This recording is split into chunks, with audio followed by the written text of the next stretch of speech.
All right, welcome into a Tuesday edition of the Jordy Culotta Show, driven and powered by our friends over at Go Chevrolet. Remember, our friends are online at GeauxChevrolet.com. Go Chevrolet got 2 locations down here in South Louisiana. For brand new cars, check them out in Laplace, Louisiana, and for used cars right over there on Florida Boulevard in Sherwood Forest, Go Express Auto Sales. My guy, Nick Richard, and the crew over there at Go Chevrolet can take care of you. As they are the best, the friendliest, competitive prices, and all of the inventory online at GoChevrolet.com. Brian Kelly speaking with the media yesterday.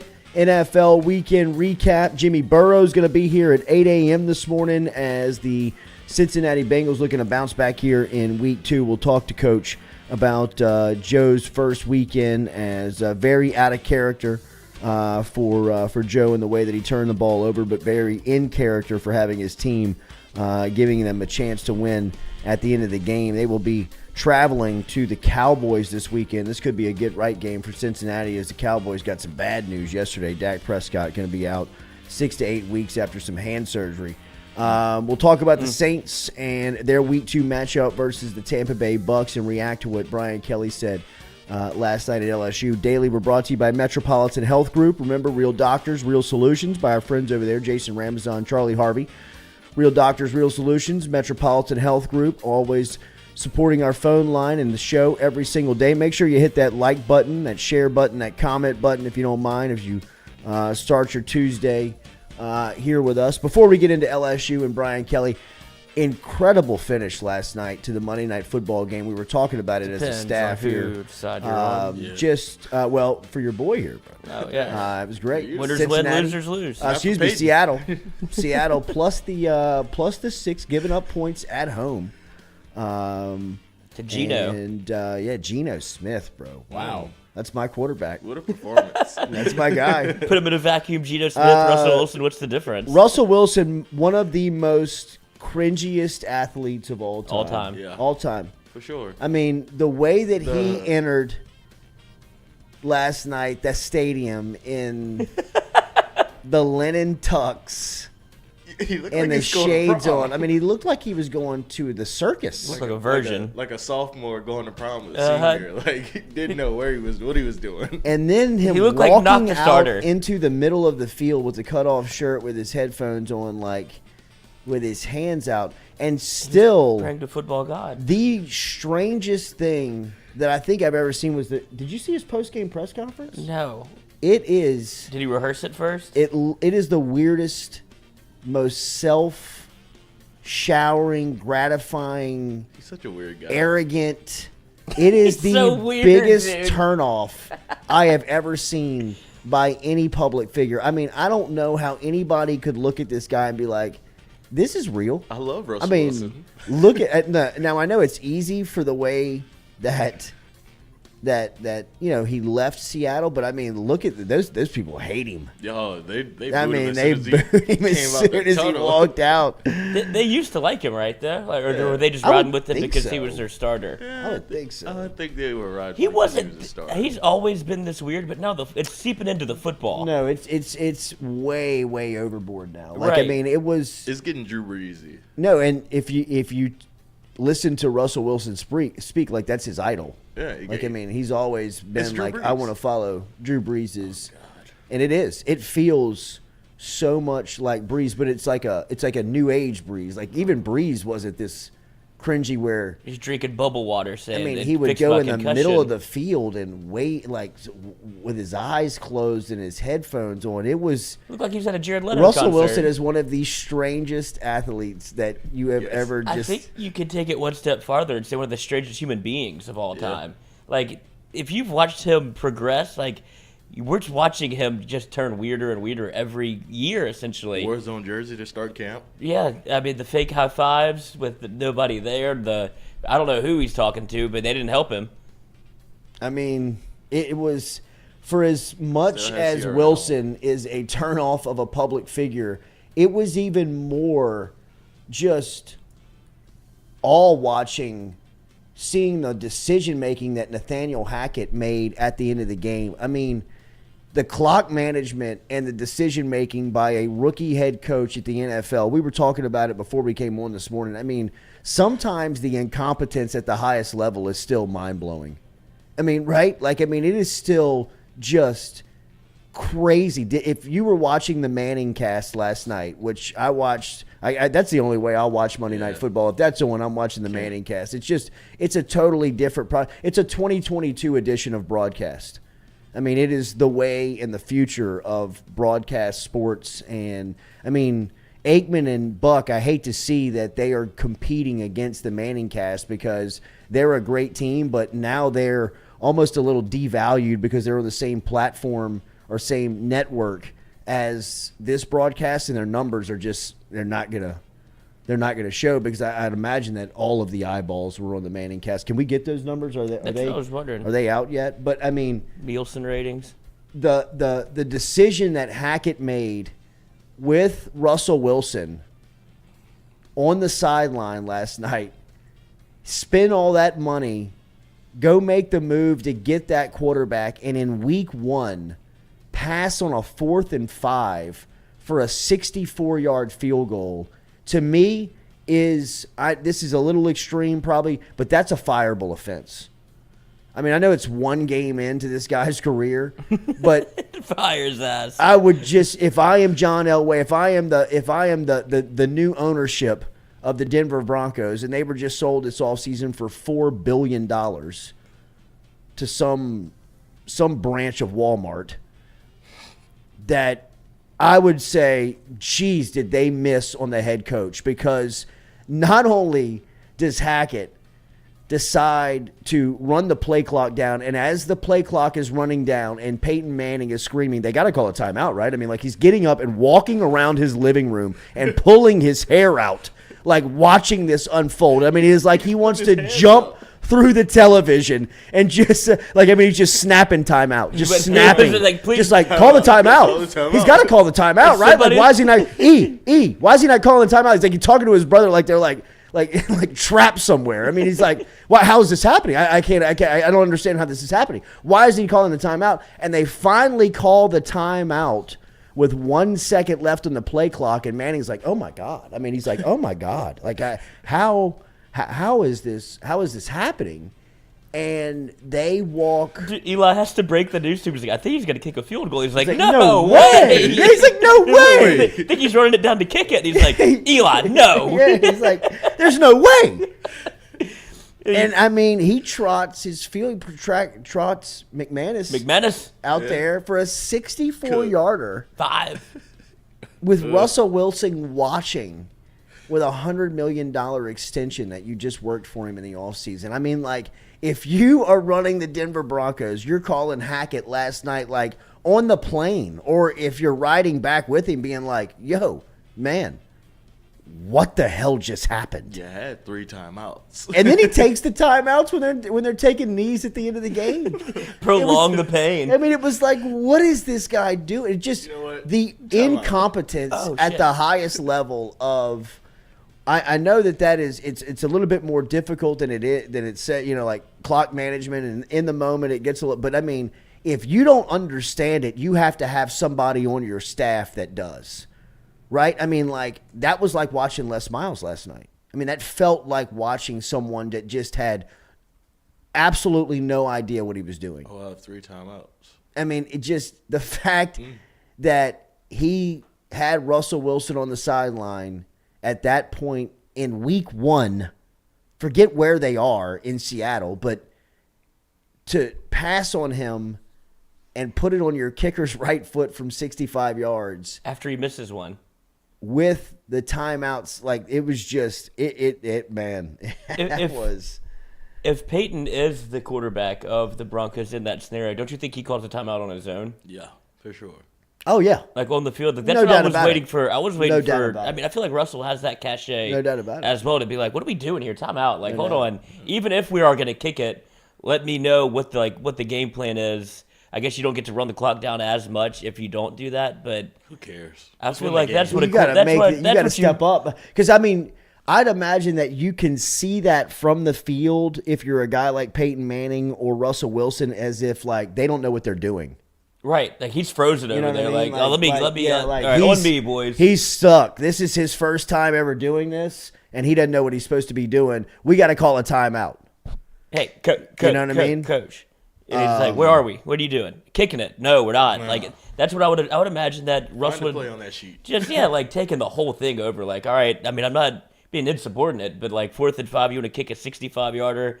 We could have had like 35 seconds left. Like, this is why you brought me here. I ain't Drew Lock.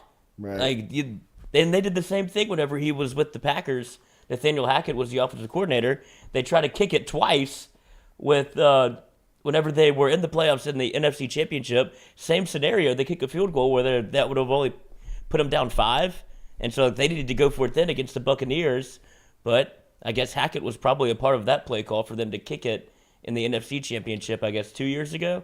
He's obsessed with field goals, like Les. If I'm watching that, That's and 3 points, I'm a Coach. Broncos supporter, I'm just thinking like, wow, this is not this. We've just signed up for Let's ride 2-3 years of just we're about to suck. You know what I mean? Just 6-11. That coach, and look, I mean, for as cheesy and corny and as just cringy as Russell Wilson is, and he is the all-time cringiest athlete I have ever seen. I mean, this is including Drew Brees. I mean, Russell Wilson he's next level Brees of look at me. I mean, like, I have never seen, if you have not seen his press conference after the game last night, you have got to go watch that, and just, it's almost like a Saturday Night Live skit.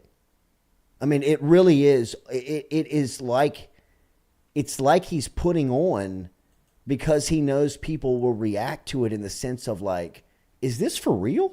I mean, like, I could not imagine a player for Sean Payton, and my experience is Sean Payton, right? Like, I mean, falling in love and watching the NFL and kind of understanding the NFL and really like watching a good program like the New Orleans Saints develop some from 2006 from Peyton getting here. And it feels like Dennis Allen will be able to carry that over because he was in that for, that system and seeing it. But I could not imagine a losing player on Sean Payton's team having a press conference. And Nick Underhill tweeted that this morning, and it got me thinking. And that's really what kind of spurred me to go watch Russell Wilson's press conference.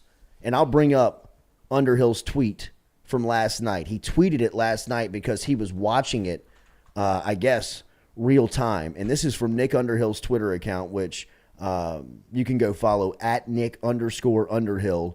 And he is the CEO of New Orleans.football, which, look, it's the best site covering the Saints. He tweeted 8 hours ago, "Don't think I've ever seen a Saints player do an on-field interview after a loss like I just saw happening on TV. Can't imagine the consequences with DA or Sean Payton." That was the interview that he gave on the field. The interview that he gives in like the press room is even more just it would be another, if I'm a Denver Broncos fan, you're like, oh my God, this guy it's just all about him. I mean, is he still wearing the suit post game? Oh, absolutely. Yeah. With that same suit? Same suit. Same tuxedo. Ew. Are people not, I mean talking about how he never wavered.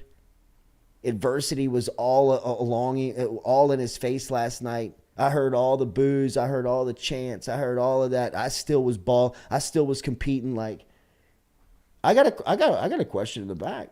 Hey, Russ, y'all lost, right? Yeah, but it's a win for me. Yeah, I mean, it was, man, dude, Russell Wilson is, and the Denver Broncos. What song do you think I wish that the New Orleans Saints could play them 16 weeks in a row. I mean, just the coaching decisions last night were incredible. Pocket full of sunshine. Remember, Daniel Newman and Edward Jones bring you our show daily. He is our financial advisor. He's located out in Central. Check him out online. Just get an email to him if you need to get in touch with him. Daniel.Newman at edwardjones.com. Daniel.Newman at edwardjones.com. That is Newman. Newman. Daniel. Look at this guy. What do you think he's listening look to? at this guy. Get your finances right. I mean, he Yes, Russell, get your finances right. He is standing on the logo in the middle of the field. I mean, like, you can't do this stuff in the locker room, cuz. Well, no, he'll get made fun of. So Like, you go do it in front of the world? His teammates all aren't the out there players. yet. There's not a stall in the bathroom that you can do this in? Go to one of his weird cars, do it in there. It's a great Bose advertisement, though. Man, That's probably what he's doing it for, the brand. Yeah, weird, the brand. man. It's weird, bro. This guy's weird. Remember... Is there a worse insult? That guy's fucking weird. Strange. Yeah, I just wonder I don't what want that- Russ over at the party. I just wonder what that plays like in the locker room. Like, there's no way You have to win. that people in the locker room are just- like, I'm riding with Russ. Yeah, like, You know what I mean? then, Like, Sierra's his wife. I just, How did he pull this off? I don't know. What did He's he do? faking it, dude. I don't know. Look man. at Russell's hair. Football god Creed with arms wide open. It feels like he's shooting the video for that. I mean, like, it is that cringe, man. All right, Brian Kelly speaking yesterday to the media. And, Brian Kelly speaking a lot about what he saw on Saturday, and obviously he spoke a little bit about John Emery coming back for the offense, and I think everybody's excited to see what Emery can bring.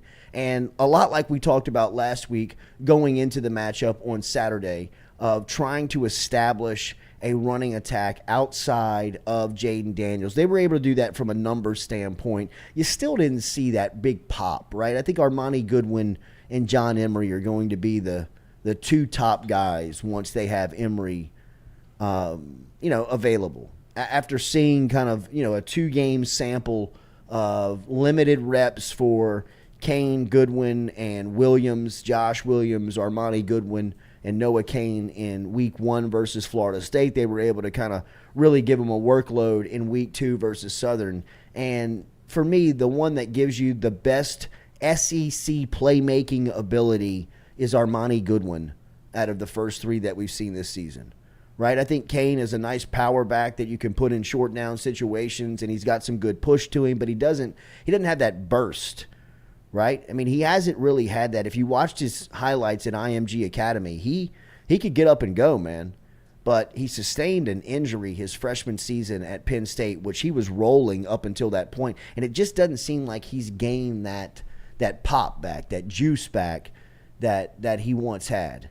And watching Goodwin, I think he gives you that capability. You'd like to see it more consistently, but, him aligned with John Emery, who, by all accounts is bought in and ready to go. And, we've talked about it time and time again from Emery's standpoint. This is it. There's no more, wait till next season's or might get it right down the road. You got to get it right now. And he knows that. He sat right here in the studio and said that a couple of times. So I'd imagine that there will be an uptick in at least a focus on the running game with Emery available to go on Saturday.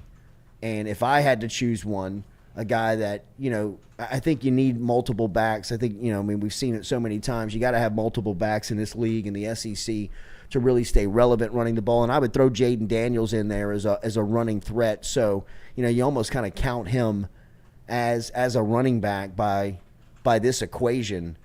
I think if you've got John Emery, if they believe in a guy like Goodwin and you can run, Jaden Daniels, 7 to 10 times a game, I think that's an attack that you can win with if they're able to spread the ball around. I would also say that I would continue to get Malik Neighbors and Kayshon Boutte involved in the run game. I mean, I thought Kayshon looked like a Ferrari on that jet sweep where he got out in the open. I mean, he looked very smooth. He was running downhill. He tried to kick it to the sideline, and he got wrapped up around the ankles. But, I mean, that 41-yard burst looked like he was back. And I would do that twice a game, minimum. Just hand it to him on a jet sweep with his momentum pointing downhill and just see what happens. I'm not telling you he's going to kick, he's going to pick up 40 yards every time he touches it, but I'd imagine he's going to get you positive yardage. He's rarely going to lose yardage for you in the run game. I'd say the same for Malik Neighbors. I would just toss it to him on a jet sweep once a half, see what happens. Maybe 8 yards here, 6 yards here, and you you take the pressure off of Jaden Daniels having to run it. You take the pressure off these two running backs that they're still trying to find their way. Emery, we'll wait and see how he can jump in. But John Emery coming back on Saturday is going to be a big story, and I think they go right to him. I wouldn't be surprised to see him, maybe not start the game, but within the first series, he's in there.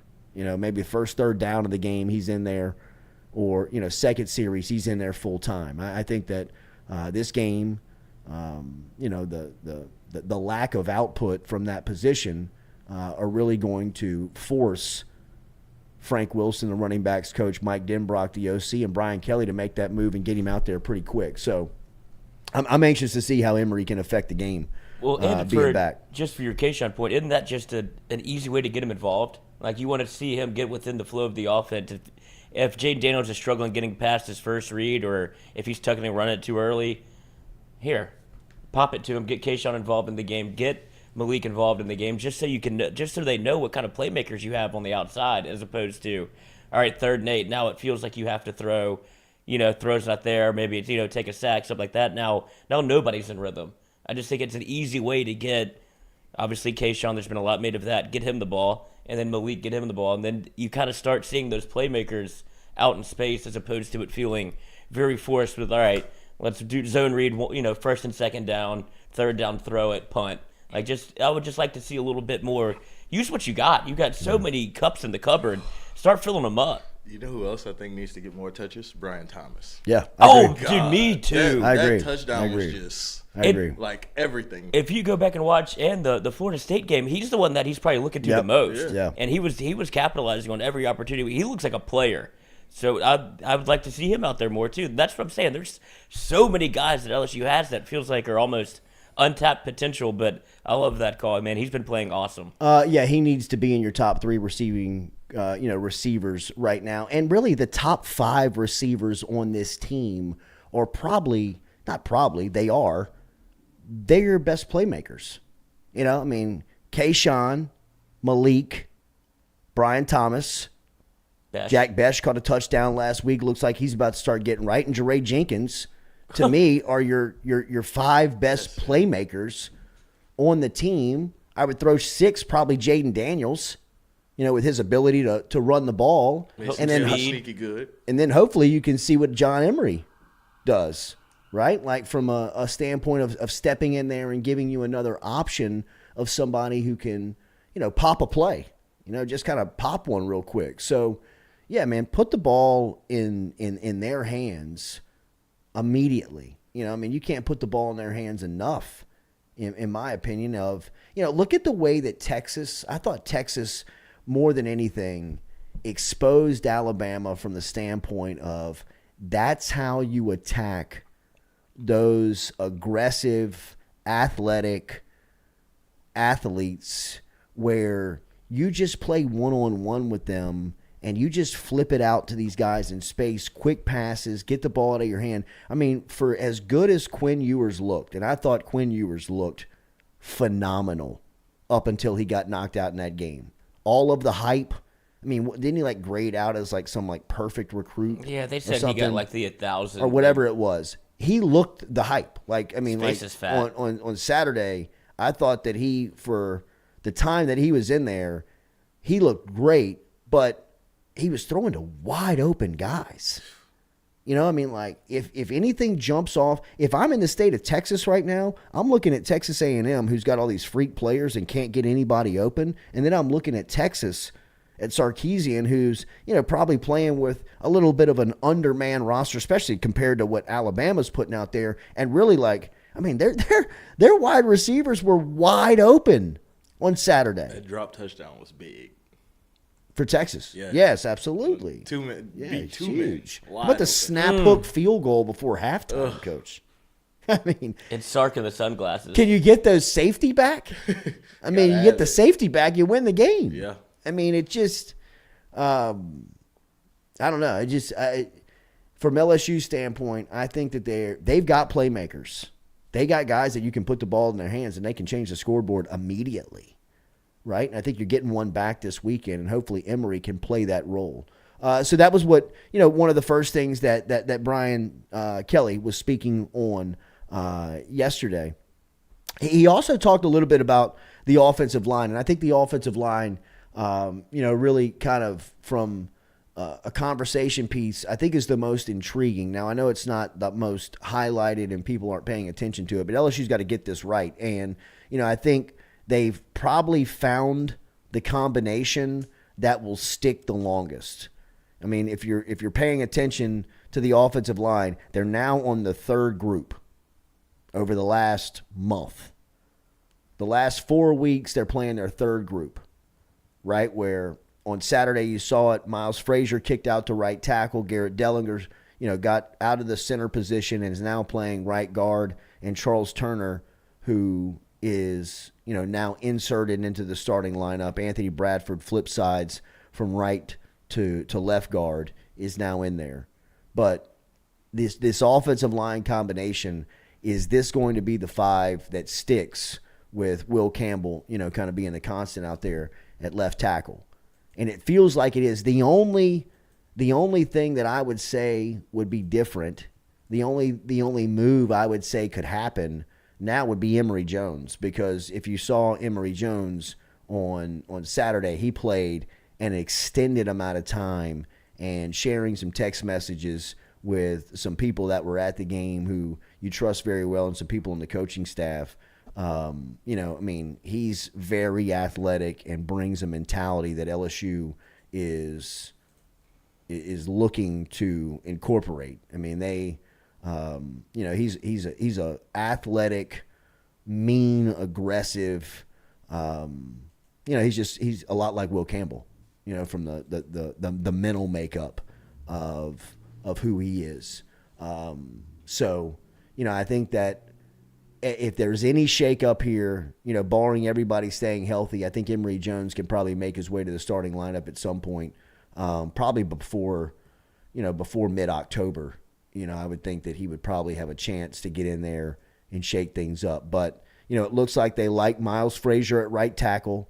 It looks like they're settling in with Dellinger, and he looks a lot more comfortable at the right guard spot. Charles Turner, who we heard, Coach Kyle Caskey tell us yesterday how smart of a player Turner is.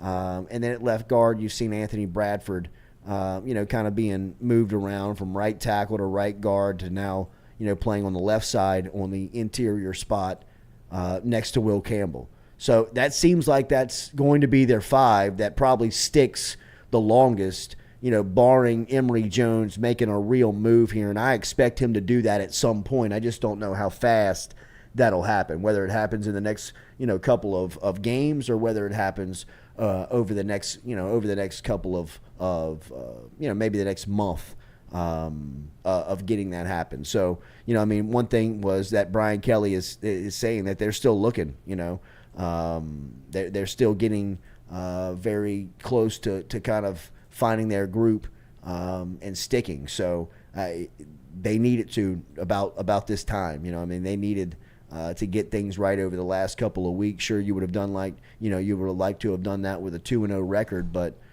you come out of it hopefully answering some of the questions that you had and needed to get figured out before some early SEC tests that will start on Saturday with Mississippi State. And, Mississippi State's scary. It's a scary team, in my opinion, to open up conference play with just because of the wild card that Mike Leach is, and not the wild card of, like his personality, just the wild card of him attacking your weaknesses. And he is going to put a ton of pressure on LSU where, they're not their best. And I think that will be in pass coverage. They will have to get to Will Rogers on Saturday. They will have to be able to bring some pressure and get there because, one of the things that was overlooked last year is that Will Rogers had one of the best statistical seasons in SEC history.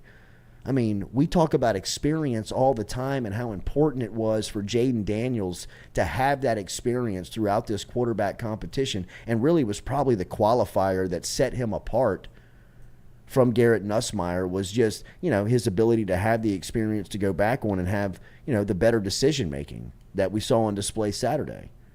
Will Rogers has that experience. He's got that experience now in Mike Leach's offense. It's a very trusted position, and, LSU is going to have to, from a defensive standpoint, they're going to have to cover and they're going to have to tackle. And that's two things that LSU has through, the big test that we saw 2 weeks ago, they needed to improve on. They improved on it last week, but the opponent didn't give you a real test or a real, judge of where you really stand. So hopefully on Saturday they'll be able to, from a defensive standpoint, I know that there's some questions offensively, probably a lot more, offensively for LSU than there are defensively. But my biggest concern going in to Saturday is whether or not LSU, from a defensive standpoint, is going to be able to cover and tackle Mississippi State, just because of what Mike Leach is going to want to do and what he's going to do. He's going to put LSU in, situations where they're going to have to guard the entire field, crossers, all types of levels. They're going to be hitting and putting pressure on. Well, and he's not afraid to run the same play over and over and over again. If he finds something that he feels like he's exploiting, it's like playing a 12-year-old in Madden where he just kind of spams the same play, and you're like, I can't stop him. And I know it's frustrating and it might seem cheap, but in the real football game, in real life, I'm trying to win. And Mike Leach, his Rolodex of plays is small, and if he finds one that fits within his principles that can attack a certain look and you can't get out of it, he'll march that thing down the field, run it 4 straight times, and score. So that's what makes you nervous if you're an LSU fan. Threw the ball 49 times. Oh, they're going to sling it. And he's gotten better, honestly, about running the ball. Running the ball, yeah. Like 49 times is not that much for a Mike Leach-led team. It used to be 65 times. So they've got some semblance of a run game. I know we talk about like the air raid offense. I think Brian Kelly kind of compared it to getting ready for the triple option, and I guess its uniqueness. But you know what you're getting with Mike Leach. You know you're getting that air raid, and he's put a little bit of an SEC spin on it by trying to run the ball a good bit. But he'll run it. He'll run it. No, he's not scared of it. He will run the ball. He will commit to running the ball. And how many carries, Stewie? Their leading carrier on the season is Dylan Johnson with 26. Yeah, he had 11 carries Saturday for 60 yards. It's not many. No, it's not many, but he it's will there. do it. Yeah. If you go into a game, just saying I'm taking this away, he will. Yeah, he'll find inside zone. Yeah, he'll adjust. They did it last year against LSU, busted a bunch of big runs, and then he got away from it a little bit. Long. Yeah. Do you know the status of BJ Ojulari? Because I feel like this is a massive game for him in order to get. Because we saw once again at Florida State how close he gets a lot of pressures, but not a lot of sacks. How close he is to kind of finishing the play and being able to put up the sack numbers. But in a game like this where the quarterback's going to be dropping back 50 times, you would imagine BJ Ojulari's going to be able to get home a couple of times if he's healthy.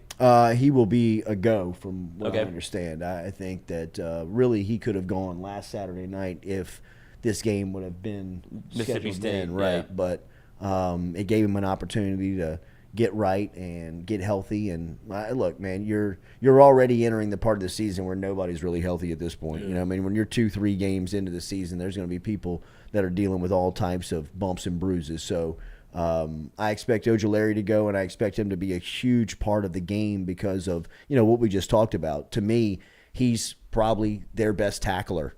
Yeah. He's probably LSU's best tackler that I've seen through the first couple of weeks. I think Greg Penn is probably in that conversation, and I think Major Burns from the next level has had a really good start to the season as far as his ability to make a play and bring people down to the ground. But that would be my emphasis this week is get Mississippi State down. You got to tackle them this week because Leach is going to put a ton of pressure on LSU defensively. I hope that Sevyn Banks can go.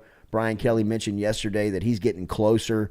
In fact, let me find the quote on what he said about Sevyn Banks. Brian Kelly said that Ohio State defensive back Sevyn Banks, transfer defensive back Sevyn Banks, is close to being ready. He wanted to play in the opener, didn't need him for Southern, but it's all hands on deck for Mississippi State. The expectation is that he's going to be dressed out on Saturday, and hopefully he's in the rotation. So, look, I think that he is somebody that they probably pinpointed Saturday to have him back at least healthy and dressing out for, and it looks like they'll meet that date, but they need him. They need his type of playmaking and athleticism, and just they need the bodies for a team like Mississippi State. Remember this game 2 years ago, and I don't want to reference that 2020 game a lot, but one of the things that really jumped out was that LSU didn't have any bodies. I mean, they were running 4 or 5 wides, and LSU didn't have enough DBs to throw out on the field. Remember Darren Evans, the transfer from Nichols? That was your first, kind of look at him. He thought he was going to play that game. Yes, that was not that was not what the expectation. And from LSU standpoint, this week, as many DBs as you can have access to, you need. And if Sevyn Banks can go, that would be a huge boost for the defensive backfield, and at least just taking some pressure off of guys that'll be going out. That'll be going on Saturday for Mississippi State, or for LSU. Excuse me. Gregory Clayton Jr. Was the guy that was back deep catching punts for LSU. I wonder if we see that on Saturday. I think they're going for the catch, right? Yeah. And we talk about Clayton. Clayton's a transfer from Texas San Antonio, also related to Jarvis Landry out of Lutcher, wore number 80 at Lutcher, a lot like his cousin did. Went on to Texas San Antonio, had a first couple of good, a good year, and then saw the ability and chance to come back to LSU. Took it in the offseason, and here early on is getting some opportunity, back deep on the punt return team. So. Whether or not we still see him on Saturday in SEC action, you want somebody back there that's going to catch it first, but you also want somebody back there that can make a play. And I wonder if you're sacrificing one for the other here. We'll wait and see what Clayton looks like in the open field. Kelly did say that Harold Perkins helped play some nickel versus Southern. He said that he didn't have a lot of time to prepare, but, he really embraced it, and they had a great attitude in doing that. Perkins, to me, if you look at LSU's defense, I would just unleash him. I would put him in there. I mean, I thought Savion Jones and Desmond Little brought something different than Ali Gay and BJ bring. I mean, those cats are fast off the edge. You know what I mean? Like, they are more quick than athletic like BJ and Ali Gay are, and more, just kind of strong and overpower you like those two guys can do. BJ a little bit more athletic than Ali Gay, but Gay, plays more of a rugged style where, he pushes you around. Desmond Little and Savion Jones give you more of a, athletic, quick, get off the ball and tough to get your hands on from an offensive lineman standpoint. Perkins is kind of like that as well. I mean, LSU's at a point where, they are so much more athletic and fast with those guys on the field, right? Usually LSU's made up for any lack of athleticism that they've had in the front seven with just freak DBs, on the back end, that if you couldn't make the play within the first 10 yards, well, they were just going to swallow you up, eat you up on the back end. That's not the case this year, right? Where you've got that game-breaking safety, that big-time corner that, you can take away a side of the field, or a intimidating strong safety, or a guy like Jamal Adams that can fly all over the place. You just don't have that. That's not the team's makeup, right, this year. You even got, big linebackers, guys like Greg Penn that, not necessarily known for their athleticism. Mike Jones is, but we've seen him struggle a little here early on. Up front, you got those big guys like Roy, even Mason Smith when he was eligible, when he was healthy, and like Gay and Ojulari we talked about. The dynamic changes when you put Desmond Little and Savion Jones out there and you put Harold Perkins on the field. Well, now LSU looks a little bit more, they look more athletic. They feel like they're a little bit more of a tough to match up with, or they got more playmakers on that side. So, I think that I was impressed with the way that House, and have been very impressed with the way that Matt House has used some packages, some blitz packages in week 1 versus Florida State. I thought he showed some pretty cool, looks and some things that will be confusing down the line for quarterbacks, and it really kind of puts his guys in good opportunities to make the play. Like we were talking about Mike Jones dropping back in zone against Florida State. He was in the right position. He was in the spot. He just didn't make the play. Didn't have his head on the swivel. They're in the right position. I'd love to see Harold Perkins in that position. If you're telling me he's going to play some nickel, I'd love to see him have a chance to break on a ball and pick it and get in the open field with it. You know what I mean? Like, look out. So I think that they find ways to get more of Harold Perkins, even get more of Savion Jones and Desmond Little. The time is now for those guys. Kind of been waiting a little bit on Jones, but now it's here.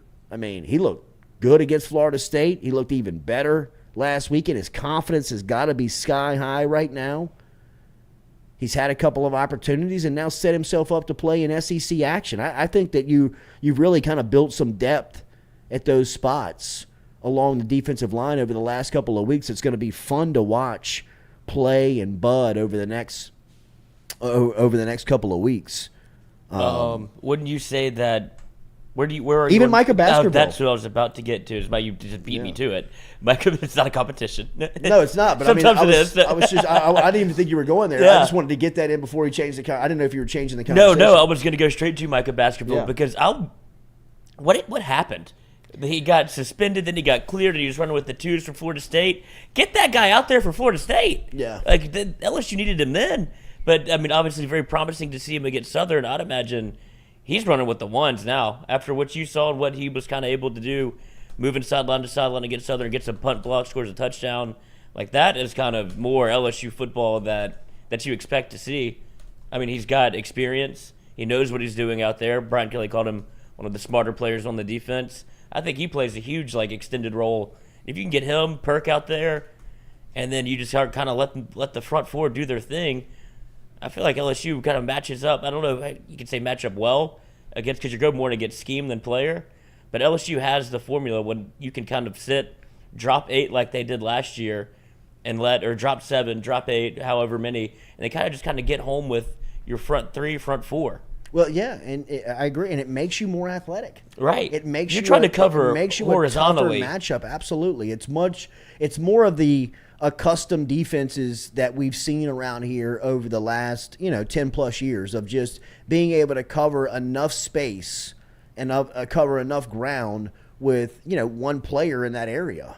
You know what I mean? Where you can just say, hey man, you've got this entire area and you've got enough speed to make up for it.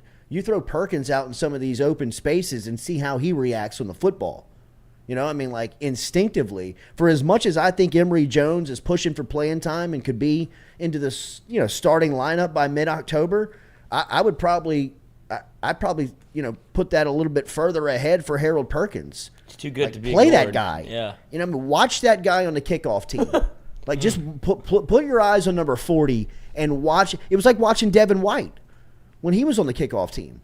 It was every single time he is making the play around the ball, starting a little stuff, a little pushing and shoving, getting in people's ear, talking trash. Just our type of player. You know what I mean?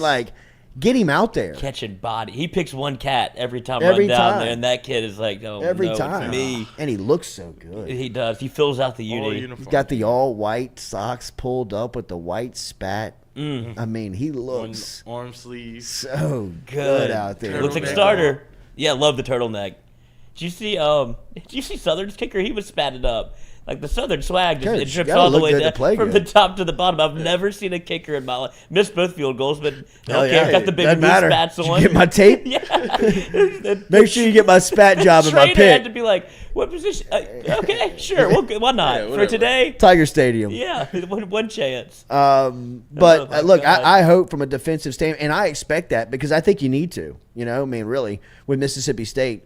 You know, I mean, they spread the ball around last week. I think 10 guys caught passes against Arizona. We pulled the box score last week against Arizona. And, you know, this is another – look, this is something that it's a part of the storyline. I don't know how much it shakes up the game. But, I mean, Mississippi State was still on the field at 2:30 in the morning East Coast time last Saturday night.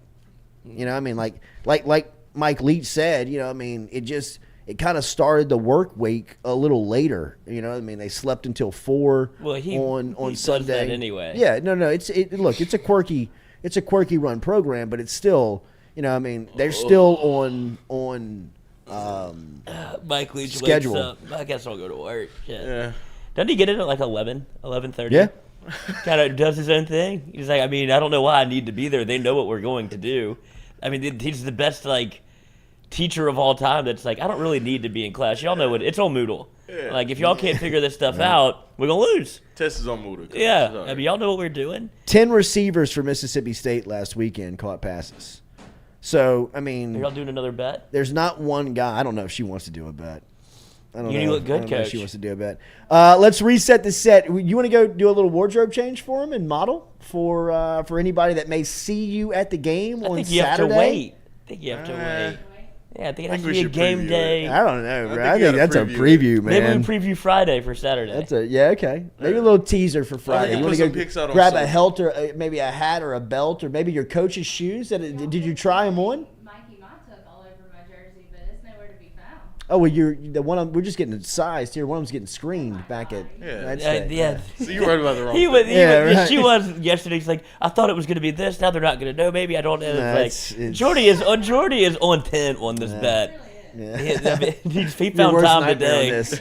I got Let us time. reset the set. We'll be right back with more of the Jordy Culotta Show, previewing a losing bet from Katie Alligo that she will pay up on this weekend. Picked up the fit yesterday, and it looks great. Softball pants, yellow top, belt, leggings, All boy stuff. turf coaches shoes. Stirrups. So good. Singlet. We'll be back. More of the Josh Jordy Strapp. Culotta Show, driven and powered by Go Cup. Chevrolet.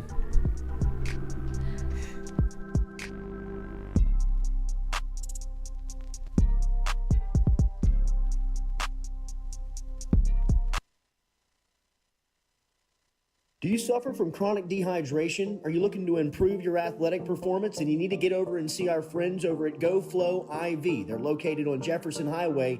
Easy to find them online at GEAUXFlowIV.com. Make sure and use the promo code Jordy Culotta Show. If you do, they'll take 15% off of your initial visit. Check them out online, GEAUXFlowIV.com.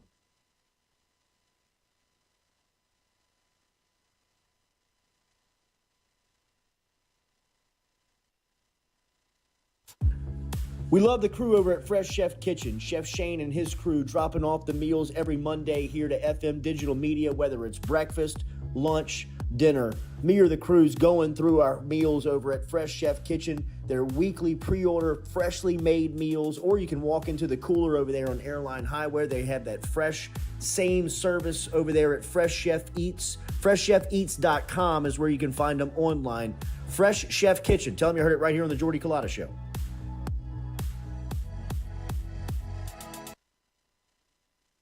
I was embarrassed about my smile.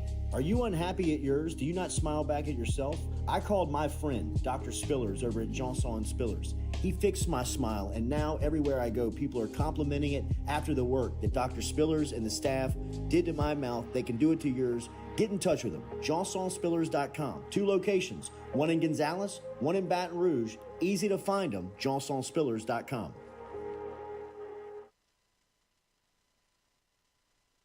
Red Stick Sports, a local staple in Baton Rouge to all sports fans, was founded back in 1981 and has remained a family business for over 40 years. Today, they still have the great selection on the floor, but they're also a leader in custom apparel for businesses, sports teams, and other groups. Take it from us, everybody over here at FM Digital Media. They help us out with all of our apparel. Let them help you out today. Go ask for Cody over at Red Stick Sports. Check him out online at redsticksports.biz. Do you suffer from chronic dehydration? Are you looking to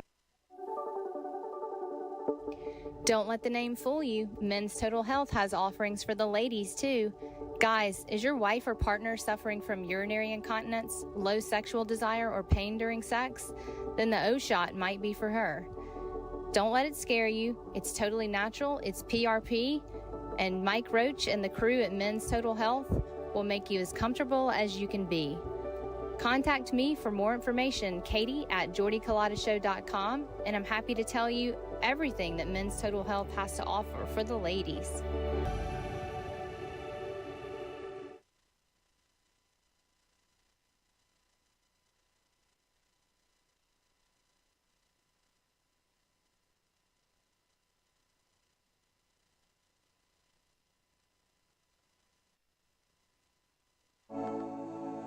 Looking to book a dumpster but no idea how?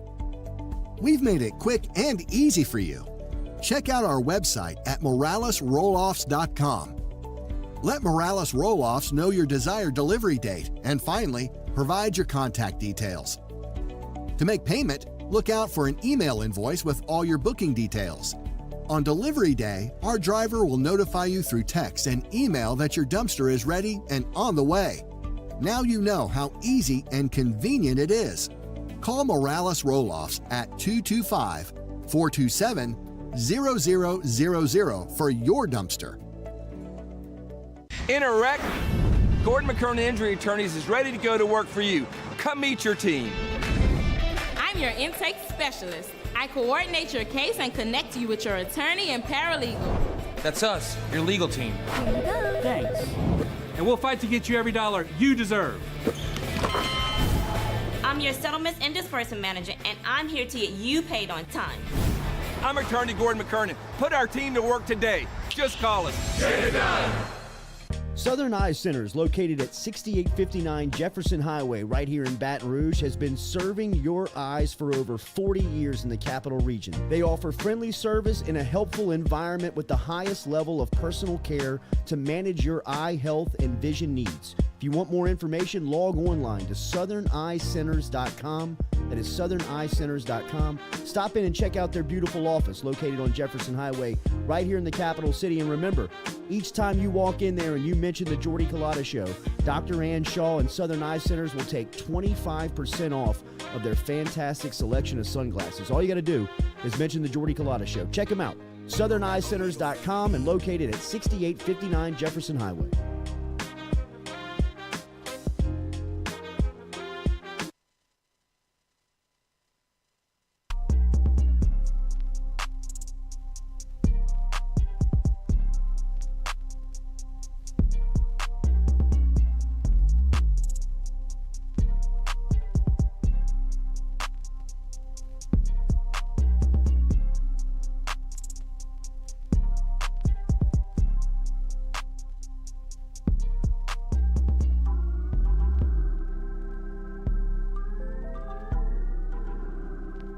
It's just an objectively bad sound. Like, if it doesn't sound good, You wouldn't say that. I think I would. I think I would No, be. you would not. I think I would be annoyed. If LSU's thing was ringing a cowbell, you would not be annoyed. You would sit here and ring the damn I don't cowbell. think so. It's I such think a that would be bad. pretty annoying, It's yeah. such a bad noise. It's Everybody's listening to y'all like, live. Good. It's annoying to y'all.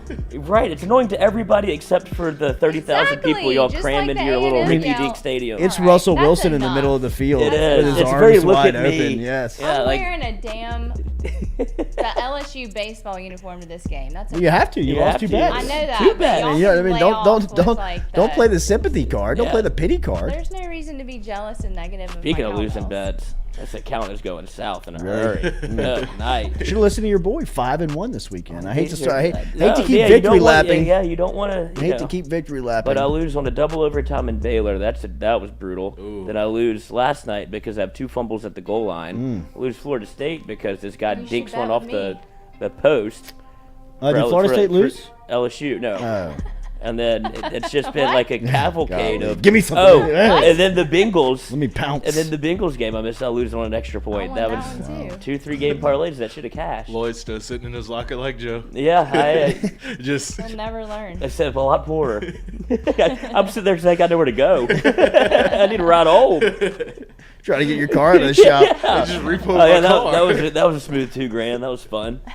You picked it up? Yeah. Ah, nice. And it was on empty, and I was like, "Have to get gas." Oh, y'all didn't fill it up for I me. gotta hold the rope tonight. Hey there, Lord. How we doing there, baby? Put a gun in my mouth. So, Katie, how we feeling? What's we betting on Saturday? I don't know. We gonna do any what betting? would the freaking bet be after all this? Well, tell them about what happened to you yesterday. You came back to you were feeling very confident a little over a week ago that you were not going to have to pay any Yeah, debt. because I Zero didn't think debt. you would actually come through. And I wouldn't have. No offense. I was but not going to. Really? Sans you talking a massive amount of crap Shit. that I just was not going to come through on this. I mean, I don't and think then I I started talked to. too much shit. I You just did. You basically did. Well, there was like, a tone in your voice as if like I have nothing to worry about. It was like that. Yes. Because when y'all brought it up, I was like, well, it's not on me. I'm not going to get Right. the uniform. It's on y'all if you want me to do this. So you moved responsibility to us, Now I know how to get you and going. I have taken accountability and called our friends over at Red Stick Sports, and Cody Edwards was I bet he was very, very excited. very excited to help. I mean, I was like, he was like, nope, take these. You make sure they fit, and then you just kind of let us know. We'll work from there. And we've gone full baseball uniform for Full. Katie on Saturday. We went with the gray softball pants and the yellow varsity socks that will be pulled all the way up with the black coaching turf shoes. When I put the pants on, I was like, are you kidding? They're like up to yeah. here. That's the new look. Yeah. That's the Mississippi A State purple look. belt with a 2-button short sleeve gold LSU baseball uniform. Okay. So we will be celebrating this And a all throughout Flacco the hat. show. We will also be celebrating the Bengals throughout the season as they will be traveling to Dallas this weekend looking to get right in a game that was one of the wackiest to start the NFL seasons. 5 turnovers for the Cincinnati Bengals on Sunday. Very anti-Golden Boy as the way that game started with a pick six and a sack. But for as dreadful as it was, they still had opportunities to win the game, and then the deep snapper screwed it up for Cincinnati. It was a hell of a loss for Cincinnati on Sunday. But the moral of the story is even 5 turnovers, a backup deep snapper, and Joey B and the boys still had a chance to win. Cincinnati's going to be okay. Let's go up to Bengals country and talk to one of our favorites. Dad of the show, sporting the gear just like Katie called it. Katie called it, said he'd be wearing the T-shirt, and he is. That's our Bengals Burrow The shirt. sweatshirt made exclusively Bengals for Yes, can we see the Burrow's back? dad. If you could, let's maybe see the look back. at this. Look at that. Look at that. Look at that. That's awesome. How good is that? Red Stick Sports did that, baby. Red Stick Sports, Cody Edwards and the crew. Good to see you, Dad. Good to see you, Jimmy. Good morning. How are you, sir? I'm okay. I'm a little wounded, but Yes. mentally and physically. But I'm recovering. Were you able to make the trip? I know that you're dealing with some. With some. Yeah. Were you able to make the trip to the stadium? Yeah, the Bengals did an awesome job of helping me out and getting me from tailgate to our seats and parking, and I got Miss Robin as my number one nurse, and so it's all good. We made it. We're coming to Dallas, and Nice. we can't miss those. It's going to be a kind of a pain in the rear, but we're going to make it happen. It was a little bit of a pain of an off season for Joey. Kind of got snipped there late going into training camp with an unintended medical procedure. How is he? How was that for him? I can't imagine, being his nurse during that time. Is he was probably throwing everything at the door to get to the to get to the field. Well, it was the best off season he's had because there were no physical ailments. He was able to work out and actually have a few vacation days here and there. And then he reported with the rookies with the quarterbacks, and then the day before the veterans reported, he had the emergency appendectomy, and it was a tough one. Set him back a few weeks, and lost some weight. Still, he's close now, but it just put a wrench in the whole operation. And but right now he's good. He was good to go for this last game. Yeah, Coach, I was going to talk to you about that. Football players, but yours in particular, your son in particular, is so they're so driven by schedule and procedure, right, and staying on routine and task. How much does that set somebody like him back in just what he does every single day? I got to imagine that's the anxiety that causes for him is pretty high.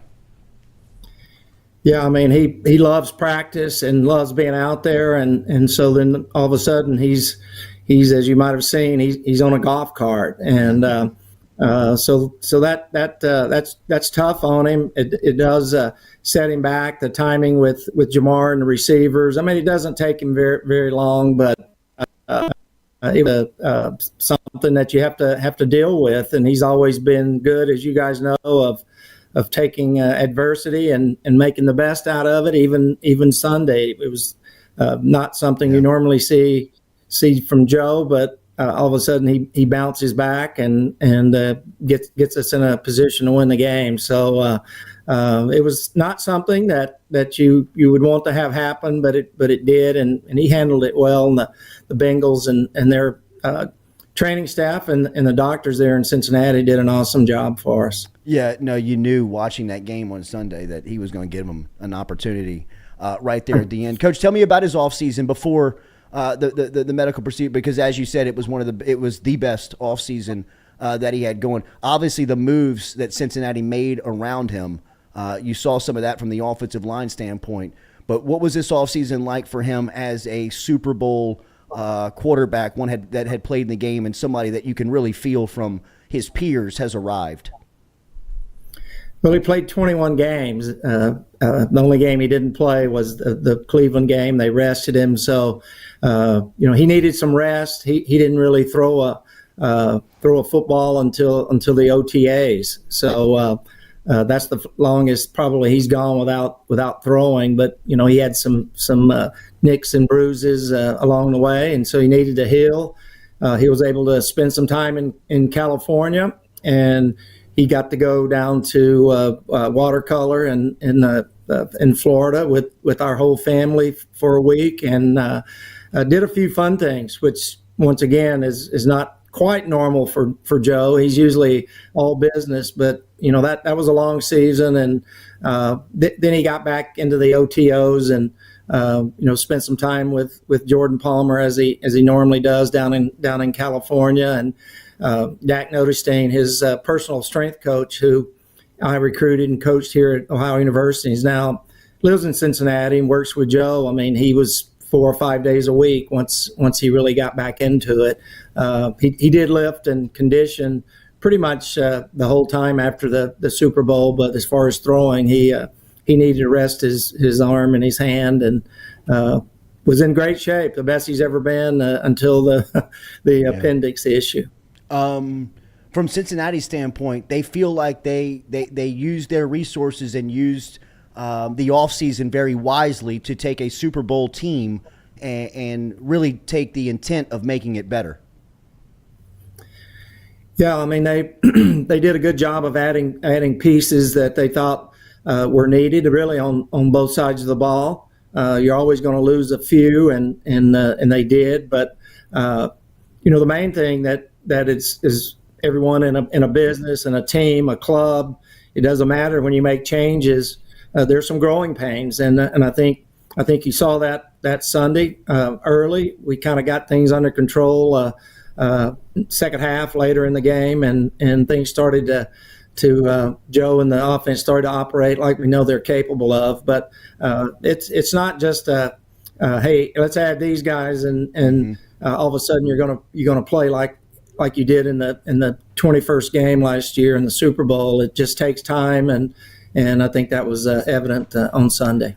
Coach, I always get people on little league fields or parents of young kids. My son's 11, so usually parents around my age are always telling me about interviews that they hear, and yours are always some of their favorites because it's almost like fatherly wisdom that you kind of give throughout, almost like silently throughout some of these interviews. But the main thing that I hear about is how Joe played multiple sports coming up. And there is a lot of high schools in the area that really focus on one sport for a lot of guys, a lot of kids that are coming up through the system. Can you tell your experience from a father and Joe's experience of being a multi-sport athlete growing up to kind of the advantage that it still serves him as a NFL high-level quarterback? We started out playing soccer, and that's as first competitive sports that you can really do at a young age, and he liked that. He started doing that, and then Little League baseball, and continued in baseball and basketball, and then football was actually the last sport that he started in third grade. He'd already played soccer, baseball, and basketball, and he really liked each one of them. And as a parent, a few things. I mean, we just thought as much competition that he could have, even at that age, in different sports was great.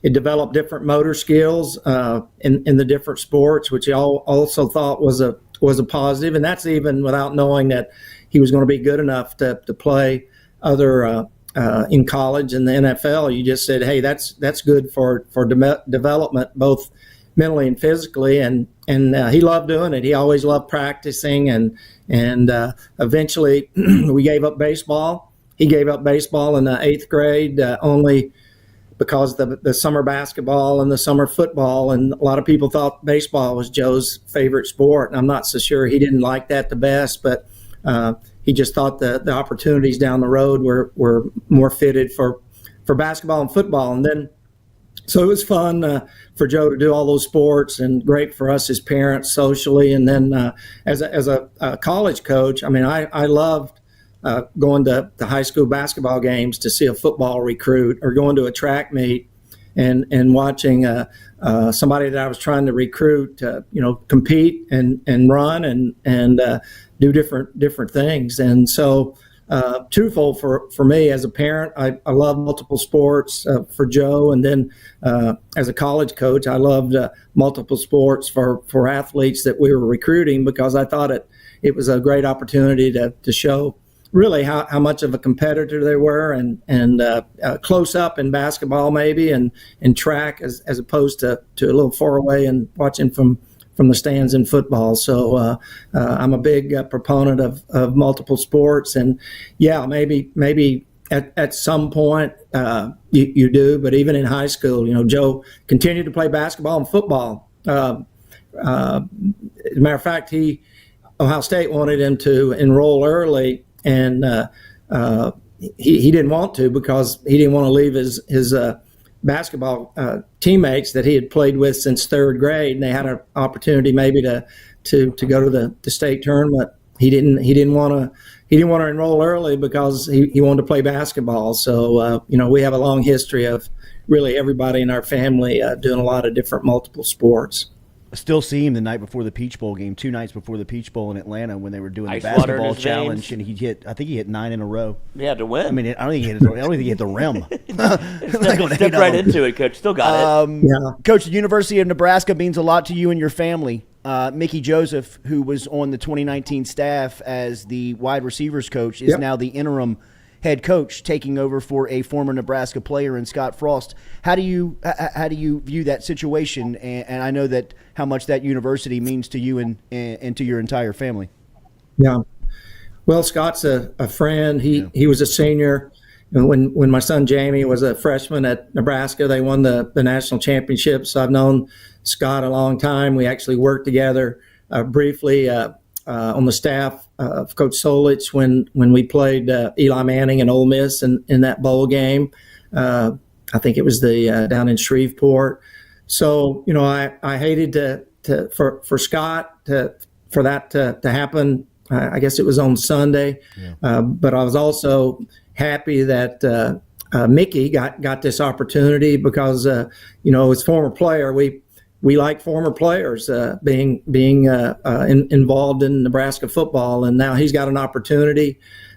Just like I said earlier, anytime you have change, there's going to continue to be some growing pains, but he'll be given the opportunity. Trev Alberts, I know Trev too, and I know he's certainly to name Mickey the interim head coach. He feels really good about that, and once again, as former player, I think most of us regretted that Scott the way it ended, but at least it's one of our former Nebraska players continues to be in charge, and I'm confident Mickey will do a good job. The dominance that you were a part of at Nebraska and what Nebraska once was, they can't attain that type of success just because of what they were playing with. They were recruiting towards being on television, and now it feels like the power of the college football has gone to the SEC. What is the expectation for a job, or whoever gets that job at Nebraska in your opinion? Well, right or wrong, it's still to compete for the national championship. That's just what Nebraska football is all about, and really since Coach Solich was let go several years ago, I was a part of his staff until I went to North Dakota State. Really, it just hasn't been the same, and people still expect Nebraska to compete for the championship now in the Big Ten, the old Big 8, Big 12. And eventually the national championship. I don't think anybody realistically can think that's going to happen just immediately, but that's still the goal, and I'm still confident that at some point in time we're going to get back to being able to compete in those big games and in championships, and eventually have a chance to get in the Final Four. But a lot of hard work is ahead for Mickey and the staff. Bill Bush is there. I keep in touch with him, so I know they're hurt by what happened with the season and with the game the other night, and Scott in particular. But they know what the challenge is, and I think they'll be up for it. Bill Bush, the ace in the recruiting of Joe Burrow back in 2017. Yeah, he had a lot to do with it. He was the ace back then. Coach, you obviously pay a ton of attention to LSU football and what's going on. This is a huge week, I know, for you and your family because a Mississippi school is on the schedule. You are obviously a little bit more paying attention when they play Mississippi State and Ole Miss. But what have been your impressions of Brian Kelly through the first 2 weeks of action as he's gearing up for Mike Leach and the Bulldogs on Saturday? Well, I go back to a couple different references during the course of this, that change equals growing pains, and we see that. I was able to watch that first game, and once again didn't start out great, and then all of a sudden we have a chance to at least get that game tied and into overtime, and so I'm confident that we're going to be right there when it's all said and done. Jordy, that my relationship with a couple of guys on the staff there, Jamar Kane, and then I know Matt House really well over the years, and so I know they're confident. Talking to them in the off season, I spent some time over at the offices and the awesome Garth Brooks before that concert. I had a chance to visit with Coach Kelly, and it's not going to be maybe as easy as we all hoped, but realistically, I think we should all have known that also. Change again. It's just one of those things that takes time, and Coach Kelly's track record. It's a proven commodity, and we'll be back soon. Mississippi State. My dad played basketball for the Bulldogs. I still have a cowbell. Joe had it in his room growing up. He knew his grandfather had played there, and it's always special to hear those cowbells ringing. I know they're obnoxious, but Thank you for kinda- saying that. Thank you for saying that it's special because That it's they're not. really I wanting me still to hear love them. about it. I won't have mine out Saturday when they're playing the Tigers, though. So, but it's fun. I mean, Coach Leach does a great job with a passing attack, and he'll sneak those runs in there too if you don't have a plan to stop the run. So it'll be a great opportunity for LSU to see how far they've grown and improved since that first game. Coach, have a safe trip down to Dallas this weekend. I know that it'll be a little bit of a headache to travel with what you got going on physically, but you will never miss a chance to go watch Joey play, and it should be fun to see him down playing the Cowboys. Thank you as always for your time. Tell Miss Robin hello. Okay, guys, have a good couple of days here before the weekend. Yes, sir. There he is. The Tigers, go Bengals. Always. There he Get is. right, Joey see you out the later. locker. Get his head up. Pick his head up. There he is, Coach Jimmy Burrow, checking in from Cincinnati this morning as they gear up and get ready for Joe taking on the Dallas Cowboys on Sunday. Good conversation there. And as always, I run into people all the time, and they ask me, what was it that Jimmy Burrow said about playing multiple sports? I heard he said so many good things, but there it is again of him not only as a coach, as a dad, to an NFL quarterback that really thrived kind of later in his athletic life. I think, even Joe's junior year at LSU, going back to 2018, many people probably had him tabbed to be a 5th, 6th, 7th round pick. He's going to the Saints. It wasn't. It was by no means ever projected to be the number 1 overall pick. Before that, and at one point, I believe he was committed in basketball to the University of Ohio because it was one of his only commitments, his only offers. But not only from Joe, from Jimmy Burrow, the dad, but Jimmy Burrow, the longtime recruiter and football coach. Big advantage for multi-sport athletes. I love out there, that. I love right? that he says that. Me too. Yeah. Me too. It's a lot to drive your kids around to the multiple sports, Yeah. but I love it. I love that they're allowed to do it. I agree. I think it's great. I agree. Oh, I my urge parents it. hated it. Well, it's not fun, but especially if you can But do it is track or fun. cross country. No, It I mean is for the fun. parents driving. No, them I know, around. but you look back on it, Well, you're yeah, like, man, absolutely. I'll be super sad. you to want not those have days that back, anymore. Yeah, right? I you mean, do. but it's from a developmental standpoint. Not only does it help you physically, but as Coach said, the social benefits that you get from it, and the mental development of just being in those types of situations, environments, locker rooms, Why huddles, are some schools so against all of that, that stuff. too? I don't know. I mean, they I don't really know. try to It's really push the kind of single shifted sport. over the last 10 years, really. And I get, what I would really attribute it to, and this could be totally off base, but people that are in it, and look, I have an 11-year-old, so I'm not really in the thick of it just yet. I'm in the thick of it. I would say that it would be travel baseball. Yeah. That really has put a Yeah. ton of emphasis on isolating players and athletes into Yeah. one sport. Yeah, you I don't know cannot that do for anything certain, else. but I know how much. That's for sure true. Travel I mean, anything. I have had kids that have played on flag football teams with Jordan growing up. I've had kids that have played on basketball teams that travel with Jordan.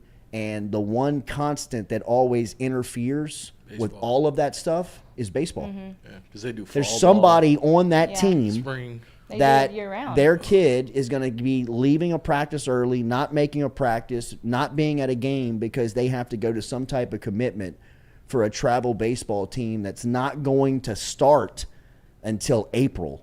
And you're doing this in like September and October, which, from the coach standpoint of being on those teams, it pisses you off. As the dad of a kid at that level, I just don't get it. I don't understand that. I would never, and I'm not telling anybody how to father by any means, but I mean, like, I just don't understand why you don't have, when he's in the season, when she's in the season, why you don't have them focused on that sport. Right. Like, why? And to me, that is kind of goes into, well, you're just a baseball player, right? Like, that's what you're already pushing. And then when, you get to certain high schools and, you got 100 kids trying out for baseball, and you've paid and played your whole life, and you come to find out, like, You're not really that good. shit, I'm not even that good. Like, I've been doing this for 8 years, and I wish I'd have been playing football. Anything. I wish I'd have been playing basketball. I wish I'd have been doing anything. some other stuff that I cared about. But now, by the time you care, those are kind of set. That's why I'm glad my parents didn't let me play travel ball. Yeah. They were like, "No, you're not doing that." I mean, the day that Jordan Yeah. told me I'm not in on baseball, I want to do basketball. Bet you when were he thrilled. turned his back, I was like, I know. God. I know.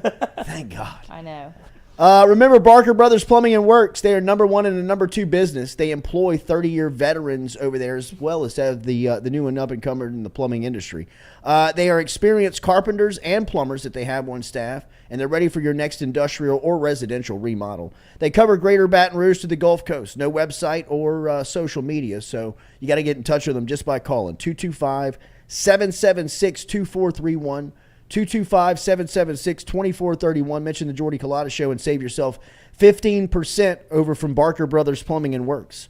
Barker Brothers Plumbing and Works, number 1 and a number 2 business. Get in touch with them today. 225-776-2431. Mention the show and save 15%. We'll be back with more of the Jordy Culotta Show, driven and powered by Go Chevrolet. I'm so glad.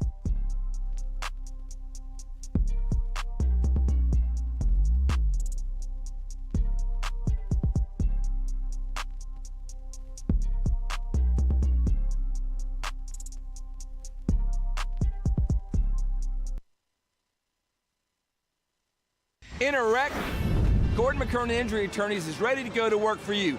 Come meet your team. I'm your intake specialist. I coordinate your case and connect you with your attorney and paralegal. That's us, your legal team. Thanks. And we'll fight to get you every dollar you deserve. I'm your settlements and disbursement manager, and I'm here to get you paid on time. I'm attorney Gordon McKernan. Put our team to work today. Just call us. Get it done.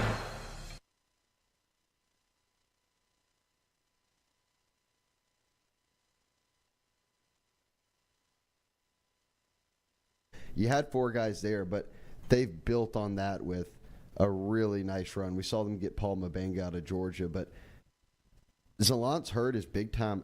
Tyree Adams is the number 5 player in the state. Coach, and how impressive. the number 10 offensive tackle in the country. I'm telling you, people aren't talking about Tyree Adams enough. I mean, you get Tyree Adams and Hurd, you're 1-2 punch at offensive just by the rankings definition alone, you'd have the number 3 and number 10 offensive tackles in the country. Wow.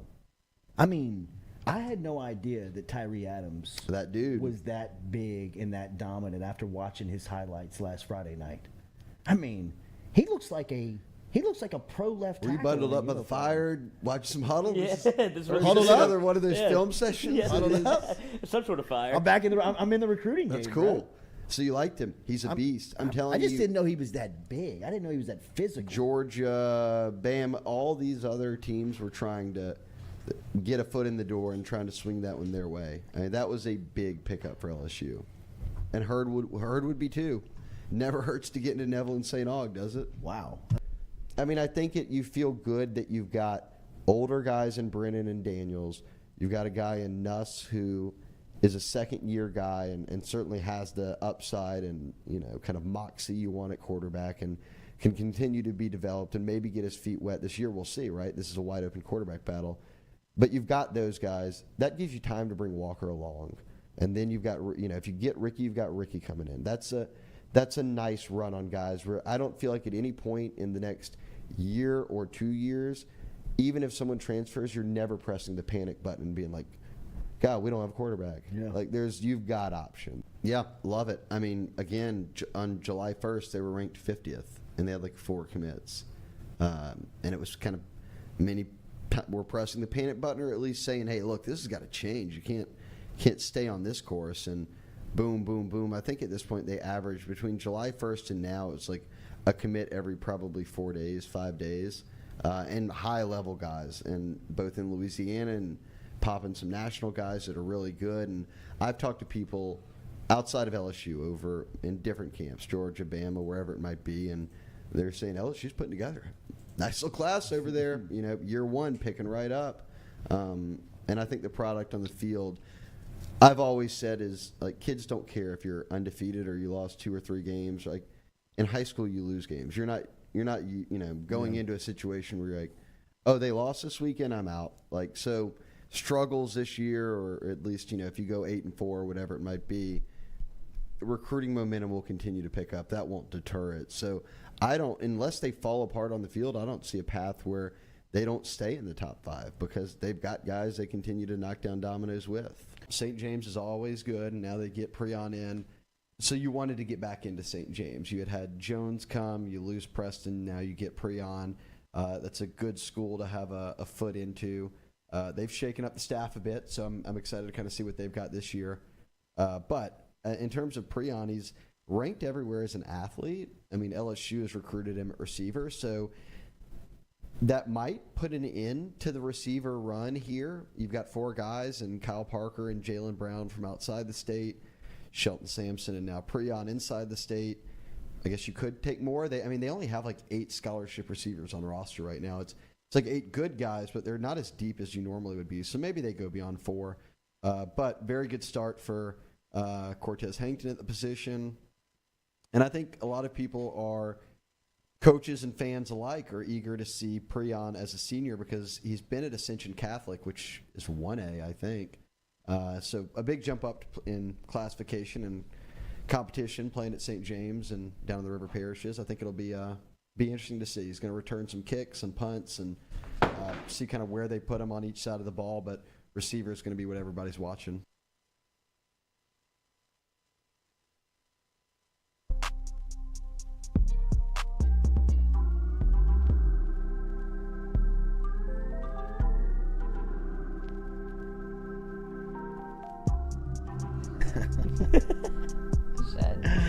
Welcome back here to the Jordy Culotta Show, driven and powered by Go Chevrolet. Make sure you hit that like button, share button, comment button if you don't mind. New Orleans Saints getting ready for Tom Brady coming into going into the Dome. It's in the Dome, right? Is it? Wait, is it here? I mean, is it in New Orleans? I think so. I think it is. I think it's in Tampa. No, is it in Tampa? No, it is. It is in Tampa because the Saints are catching the three. The Saints they host him in October. I think they host him on Halloween. Yeah. Oh. Freaks. Everybody's gonna dress up like Giselle.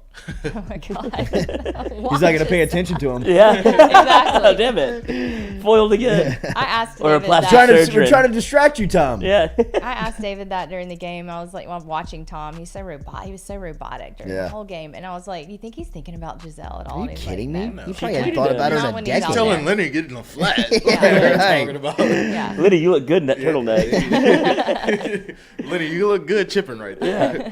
Oh, he took out Micah Parsons. Took him out. And Micah Parsons is a big dog, so Micah you know he didn't like Parsons, that. Yeah, No, he that didn't like was that at all. and then on Twitter. then Von Miller went at him on Twitter and said it was a cheap shot. What? Yeah, Von Miller said chipping should be out of football. I'll bet, Vaughn, you're 36 years old. You got a triangle cut in the back of your head. Like, your opinion doesn't count.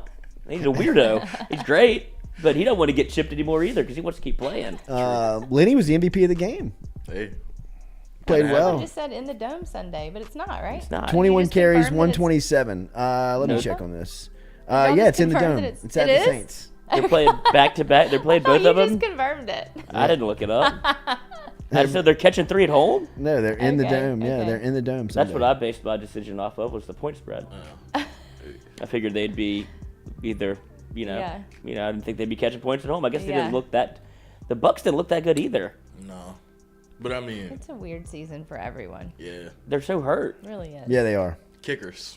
They're Tough Fucking season. kickers. Their offensive line is no good. Yeah, no, it's not And good the at Saints' all. defensive line Wait, should be speaking good. of kickers, why do you want to be a kicker? I was Who? thinking about just in general, lot of- why would you want that kind Because of you're pressure good at it on when yourself? you're little. A lot of them used to play soccer. But when I was watching the game just last add 'em night, to though, the and I football was team. looking at Russell Wilson's face, everyone's face, it's like when a kicker misses and you disappoint hundreds of thousands of people. If you're on the NFL stage, you do. I wouldn't care. College is worse. Disappointment on everyone's face when you screw up. I'm like, why do you want that? I wouldn't care about disappointing Russell Wilson. You have to mentally be in a different kind of place. Flip that story. That's what I'm saying. You're chasing the high. What if you make that kick? Well, I know, and that's amazing if you do. But if you don't, just that kind of pressure, you know. I mean, can you imagine what Cade York's Sunday night was like in Cleveland?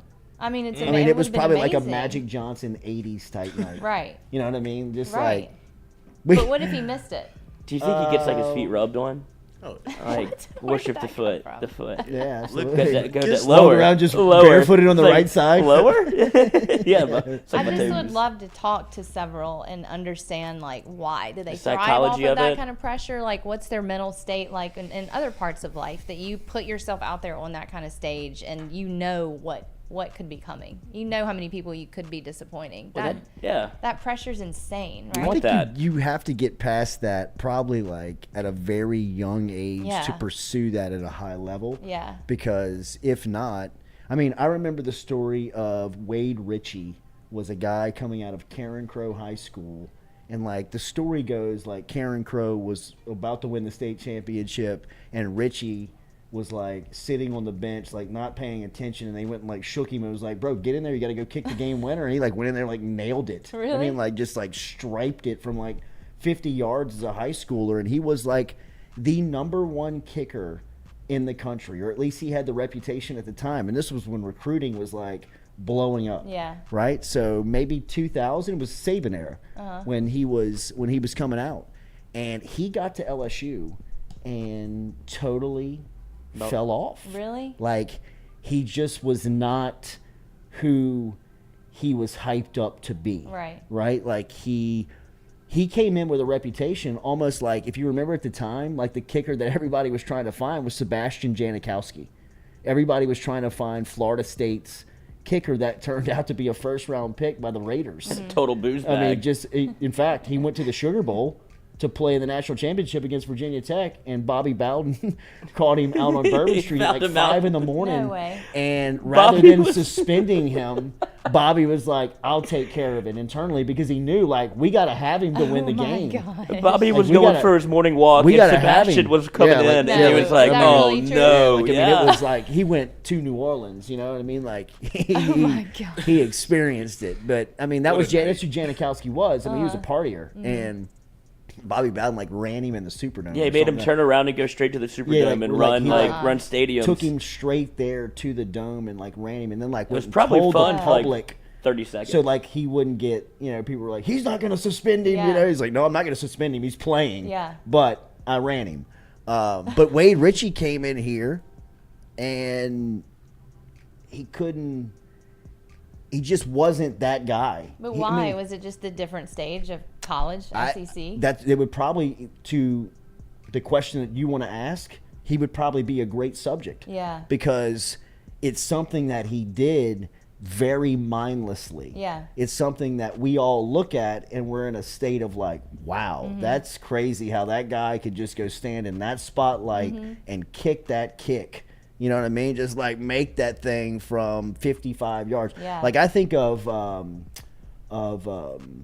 the kicker for the Saints Super Bowl run. Is it Hartley? Garrett Hartley.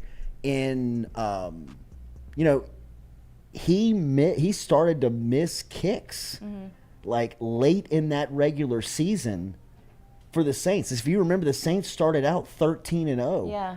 And then, like, they lost a couple of close games. And I think that Tampa beat them on a Hartley miss from, I want to say, the exact same, yardage from that he kicked them into the Super Bowl in the NFC Championship. See, how do you do there that? is a moment, like, where NFL Films has Sean Payton mic'd up for that Minnesota Vikings game. And he's like walking the sideline, and he's like gets on the headset. It like still gives me chills like talking about it. But he's like, this kick is to go to the Super Bowl, boys. And he's like talking to the coaching staff, and you could tell he's like, holy shit, we're here. Yeah. You know what I mean? Like, Yeah. we've been talking about this for 3 years, and we're about to go to the fucking Super Bowl. Yeah. You know what I mean? And he tells Garrett Hartley, and like Garrett Hartley's like, you can tell Hartley's kind of like looking at him like, is it time? You know, like, when are you gonna send me out there? Yeah, he's kind of like waiting on him to be like, go kick it. You know, like, to go kick this Yeah. thing. And he looks at Garrett Hartley, and you could tell Hartley's probably like, his eyes are probably like, Yeah. just like, oh my God, Yeah. like, this is the biggest moment of my life. I'm realizing you're walking me in to the biggest moment of my life. That makes me feel nauseated I mean, to like, think about it. And Sean Payton says, I forget what he says to him, but he turns around to walk off, and then he turns right back to him. And he says, "Hey," and Hartley like turns around. You can tell Hartley's like, and he's like, "You're supposed to be here," and Hartley's like, "Yes, sir." You know, like, and it just kind of gives him that nod of approval that like, I'm supposed to be here. Like, I've done this. This is what you do. I've done this my whole life. I've worked my whole life for this moment. And I mean, like, he goes out there and he drills it. You know what I mean? Pigs have flown. The hell is frozen over. He grabbed him before. He's like, hit that big fucking fleur-de-lis in the back. Yeah, And that's what he says. Yeah. That's what he says. He points at the fleur-de-lis. He says, "You see that fucking fleur-de-lis?" He says, "Point at," and I think he says something like, "I'll meet you at the tunnel. Like, I'll pick you up." Yeah. Or something. And then he like tells, like, he turns around to walk away, and he's like, "Hey," and he's like, "Yeah." He's like, "You're supposed to be here," and you can tell, like, he's like, "Yeah." Fuck yeah. Like, fuck yeah. I'm going to drain this to thing, the Super man. Bowl, boys, to go take And some more Addies. But like, that's like what you need. Like, even like somebody brings up Vinatieri. You know, like Adam Vinatieri, I didn't even know who Vinatieri was until the snow kick. Right. You know what I mean? And then he becomes like the best kicker of all time because like consistently he's put in these moments where you have to perform, bro. Yeah. Like, this is your job. Like, it doesn't come down to catching the ball or throwing the ball, and you get to do that 20, 30 times a game. Right. You got one kick. I know. That's Like, the thing. You're And going to if you make this mess it up- thing or you're not going to make it. And Vinatieri, I don't remember. I'm sure he missed kicks, but I never remember him missing kicks. And you know what I mean? yeah. Like, I couldn't tell you when Cade York missed a kick if you had a gun to my head right now. Like, if you told me he was Missed like an extra did, point didn't he once. like miss 2 extra points while he was Yeah, there? I Like, think if that's- I couldn't tell you the ones he missed. Yeah. If there was $1 million sitting there and you told me that, but I could tell you every big one that he made. Yeah. Did he miss one at Texas? No, No, he he didn't made miss his one at first Texas. one. He made all 3 at Texas. That's when I was like, He this made all cat. 3 field goals. He didn't make all the extra I think points. he 'Cause might it have was missed an 20-7 at one point. I think he did miss an extra point at Texas. Did he? I think Yeah. so. That feels right. Yeah, Gun it to your was head? 20-7 Yeah. at one point for sure. Yeah. Because it was right after. It was after he made the field goal. We're like, whoa, Cade. Yeah, come on now. Whoa. But to your point about Vinatieri, McAfee always tells stories about when he went to Indianapolis. He was like, all right, Vinatieri is this guy. Like, you know, I don't really know how to approach it. I'm a hold for him. But he was already like a legend for what he did for the Patriots. He's like, oh, he's the coolest guy of all time. Like, I thought he was going to be like a dick. Didn't know what he was going to be like. But he said when it comes to, like, they would always joke around before he'd hike the ball. He's like, all right, you ready, old man? Whatever. You know, try to, like, loosen him up. And he said that for, like, big-time kicks. Like, Vinatieri changed. He was he looked at him. He was like, I ain't saying shit. Like, I'm not making a joke. He would always say, like, even Vinatieri would always say something. Instead, he just goes, like, nods for the ball. And he's like, we went through the whole thing, kicked it, went through. And it's like, what just happened? Like, what did I just see with Adam Vinatieri? Because I've Robotic. never seen this person before. The robot. And so they just go to a different place where they're like, I know exactly what's happening here, and I know that I can do it. I'm about to fucking put this thing through. We're going home. But, I like, mean, what have you kind ever of seen the people Buffalo are they? Bills 30 for 30? No. Like, Scott Norwood is essentially, he is Garrett Hartley. He's Adam Vinatieri. He's Wade Ritchie, somebody that was a kicker his entire life. And that guy was a kicker his entire life. Remember Gary Anderson, the kicker for the Minnesota Vikings?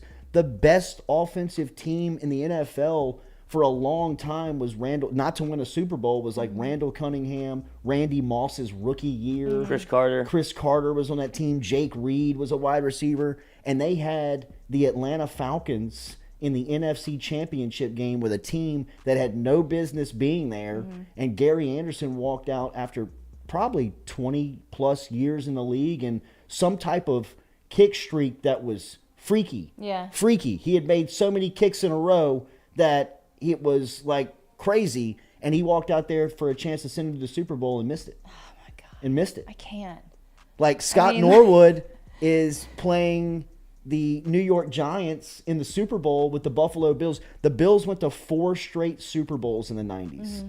4 straight, and lost all 4 of them. The closest one they were ever to winning was the first one when they played the New York Giants, and it came down to a Scott Norwood 47-yard kick, I believe, 45-yard kick. Nothing impossible. Right. Right? Like, not like this 65-yarder that this dickhead coach from the Broncos walks out McManus last night to kick, at the end of the game. I mean, it's something that, Scott Norwood, hey, Scott, you deserve to be here. Yeah. You know what I mean? Right. Like, this is your time, brother.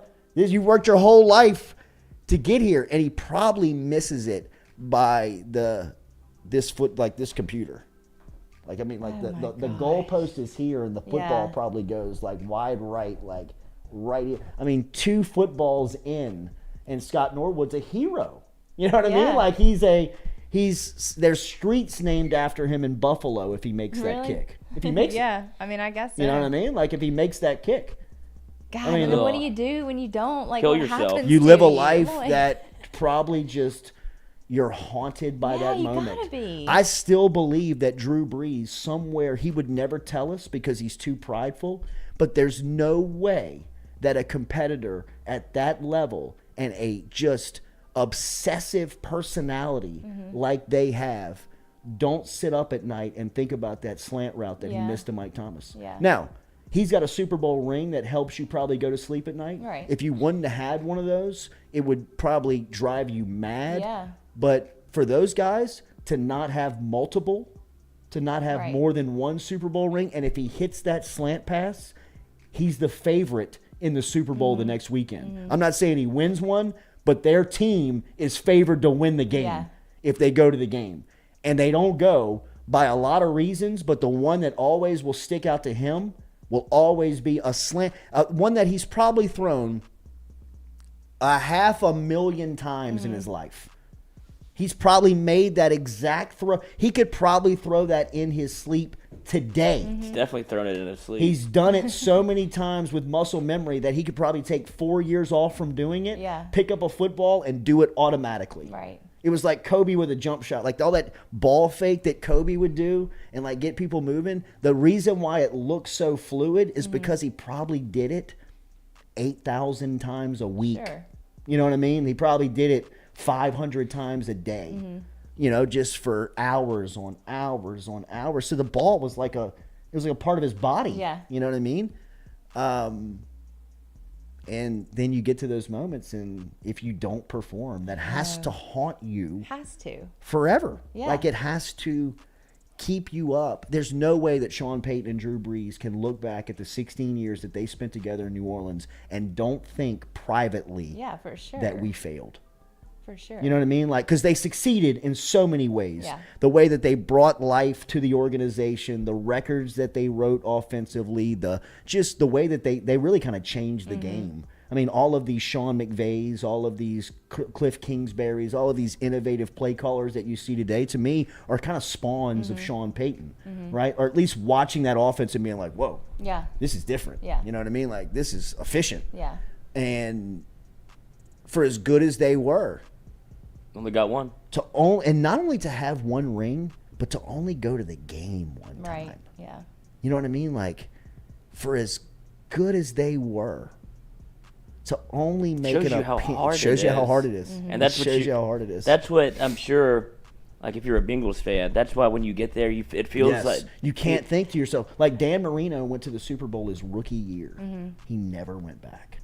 That's you know what I mean? Like he probably left he was probably sitting on the bus. We'll be back next after year. That Super Bowl, thinking as a rookie, he's 22 years old, thinking, man, like this is kind of easy. You know what I mean? Like that he never went back. He never went back. You know, like and Brees. Like Brees went at 29 years old. Yeah. He never went back. You would have I would have looked at Sean Payton and Drew Brees at the 2009 Super Bowl. You know, at that point in their career where you're thinking like, man, they hadn't even kind of peaked yet. Like they hadn't even like gotten to the top of the mountain. Yeah.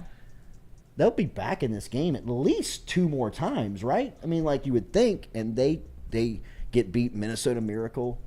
You know, like the Nola no call. You know, like just shit starts happening, and you're like, we're running out of time, fellas. We may not go back. You know what I mean? Even like the Alex Smith 2011 game where they, like that they were better than that team. I mean, that's got to haunt. Yeah, it's depressing. It's got to haunt competitors. I mean, it just has to haunt you. Well, that's why I don't think Sean Payton's done. No, he's nowhere near done. And he was Dallas. He was in the you know what his story he loves to tell? It's the Patrick Mahomes story. Anytime he just brings it up out of nowhere. He does. Like they're breaking down the Mahomes. He's like, well, he was almost the Saint, and it's like we know, Sean. All right, Sean. We know. Andy Reid sniped him, and he knew it too. He was like, oh, fuck. And Drew Brees was in there. I didn't know. I didn't know that part of the story. I didn't know that part of the story either. But Drew Brees was in the draft room with him when they were going to essentially draft his heir apparent to take his job. And Sean Payton was kind of breaking, like, look, if he's there, he's going to be here.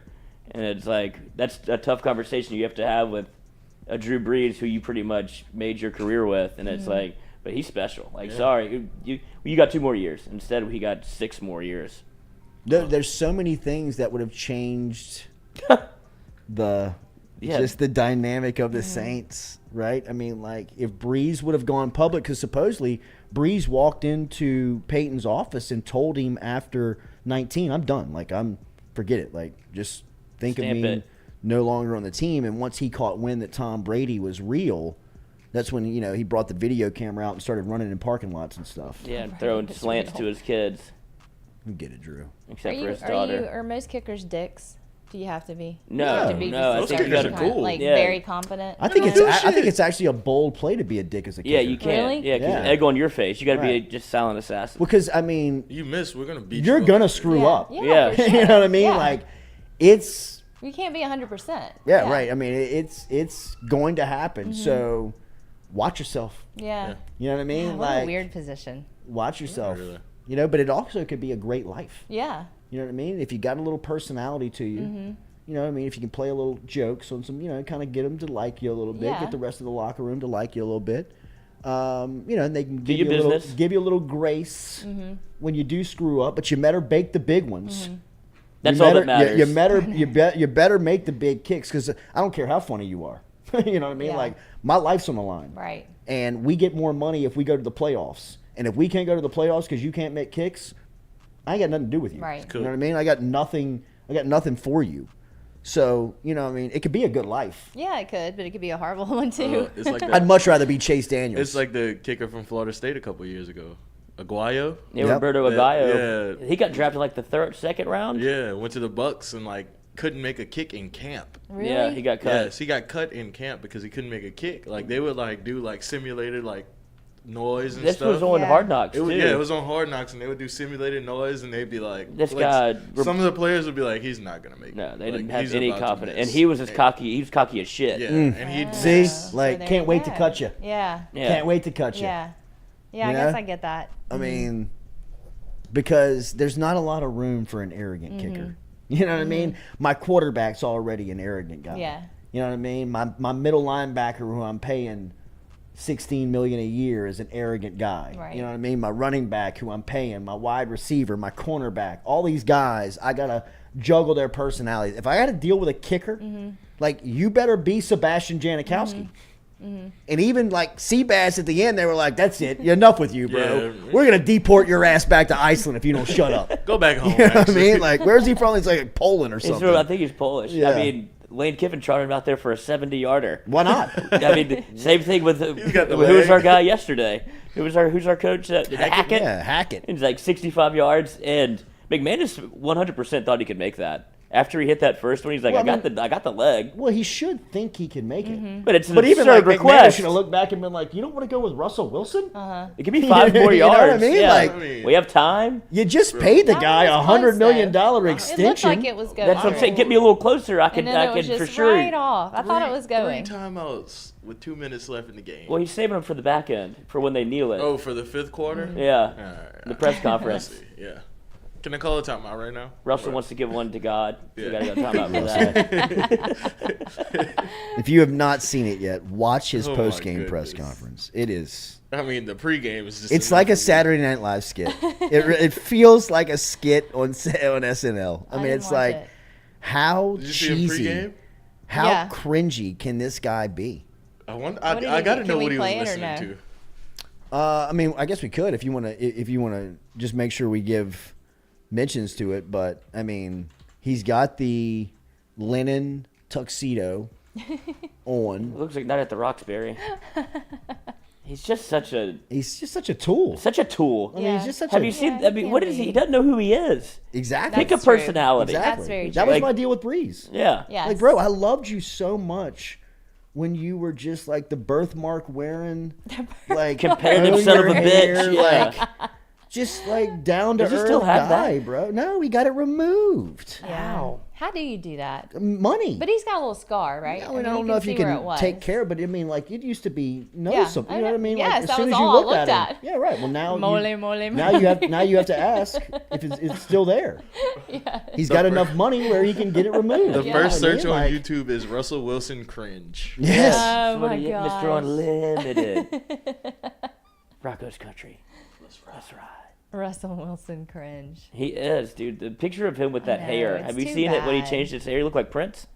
He just like pick something. Get your look right.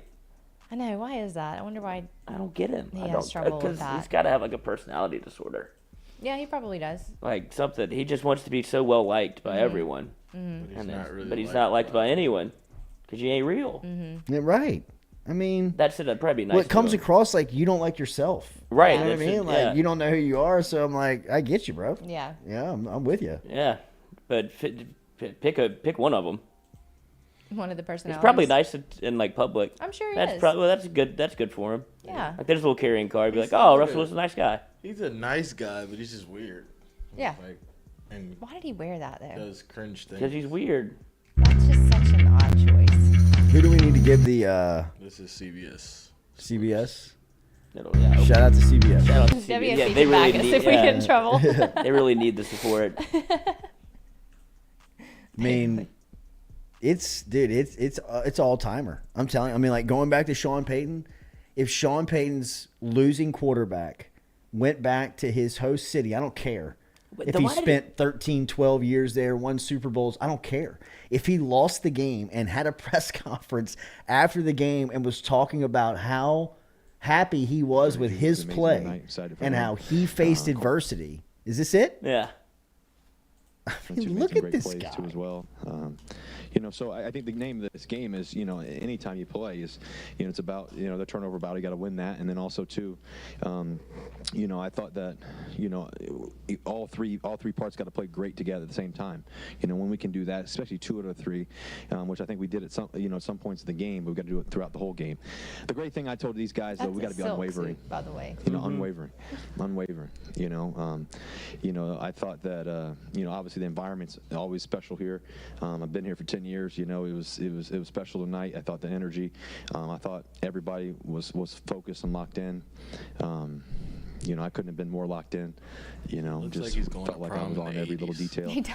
And He does. it just didn't go our way. But guess what? There's 16 more games to go, and Yeah, those are there's the a lot more biggest football lapels to I've play. ever seen. And I'm looking forward to what we can do, especially when we get it all together at the same time.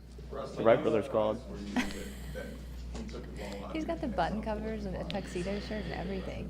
I couldn't have been more locked in. Well, we saw it. You made it very clear that you thought that you were locked in. Listen. Yeah. Yeah, we said, where can you make it from tonight? And he said 46 left hash. I think we were on the 46, right? 46 left hash. That was before the drive, and we got it there. Unfortunately, it didn't go in. I think he has a leg for it for sure. Just went a little left, I believe, and just, in terms of, I believe in Coach Hack. I believe in what we're doing. And believe in everything. And sweet. Welcome to 500 anytime football, you can brother. Try to find a way to make a play on 4th and 5. That's great too. But also, I don't think it was the wrong decision. I think he can make it. Obviously, when you hindsight, we didn't make it. But if we were in that situation again, I wouldn't doubt whatever he decided. Russ, you touched on the atmosphere. Can you just expound on all of it? You coming back, the emotion? Here it is. Here it is. This is it. This is it. Listen to this.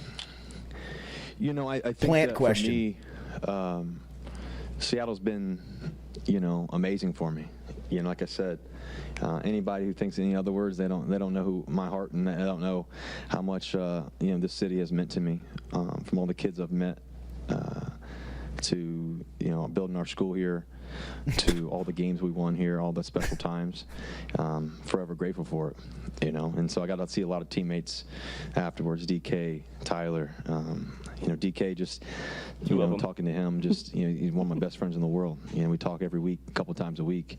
Penny Hart, you know, we talk every other day. Tyler Lockett, you know, just seeing him get engaged and just, you know, these things matter. You know, the game matters, obviously. Winning matters, but, you know, your friends matter too. And so seeing guys like Disley, seeing guys like Quandre Diggs, you know, a guy telling him how much he's inspired me, just, you know, as a father, he's an amazing dad. I think oh my God, get me out of here! No, it gets so much worse. He's got an amazing heart too, as well. You know, there's so many guys. I pray for Jamal too. He's one of the best in the game. I'm not sure what his status is or whatever. I know he got off the field, but. You know, he's a guy I've talked to quite a bit too as well. It's like somebody bombing a wedding speech. So I'm just praying for him. You know, so I think that, you know, more than anything else though, for me personally, I didn't waver. You know, they may cheer for you, they may boo you, they'll love you one day and they'll hate you the next. And that's sports. At the end of the day, I'm going to keep competing. I'm going to keep battling. I know who I am. First of all, I think for me, I'm just grateful God's given me the chance to play this game, to sit here. Why did he start talking like that? You know, I thought he was going to sing it's to all me. for His glory and His glory alone. It's not for anybody else's. I play for an audience of one, and that's just for Him. And so I'm just grateful that I get to be with these guys, you know, in this locker room too as well. I've been around some amazing teammates in the past, and I got some amazing teammates currently, and I'm going to remember every single moment of that. So tonight was special. You know, it was on the other side, you know, than just for me personally. That was weird. Is he on something? Yeah, I mean, probably. Yeah, me. Yeah.